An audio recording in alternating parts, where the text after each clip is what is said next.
Sa palagay ko po ay nabalitaan nyo na po na binomba ng Israel at saka ng Amerika ang Iran.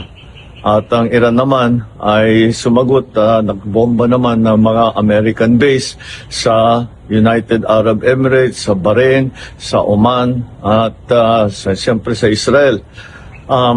Alam naman natin na napakarami ang Pilipino diyan sa bandang Middle East. I'm sure nag-aalala kayo sa inyong mga kilala, mga kaibigan at mga kaanak na nandun. Mula nung nabalitaan natin na nagsimula itong gera, ay nagmo-monitor na kami kahapon pa ng late afternoon sa ating mga embassy, sa ating mga labor attaché, sa lahat ng mga embassy natin doon sa Middle East.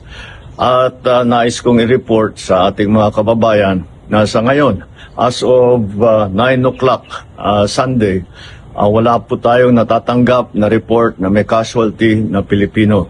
Wala pong Pilipino ang namatay, wala na Pilipino ang nasaktan. At sa ngayon ay patuloy ang aming pag-monitor para tiyakin na nasa magandang kalagayan ang ating mga kababayan sa Middle East.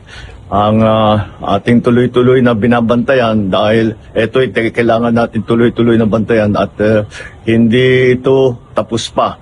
Palagay ko patuloy pa itong gerang ito. Ngunit sa aming latest report ay ang ating mga kababayan ay nasa safe na lugar.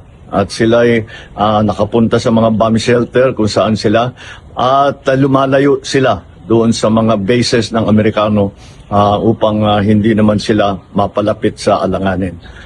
Patuloy po ang pagre-report natin habang dumadating po ang report sa akin. Magandang umaga po.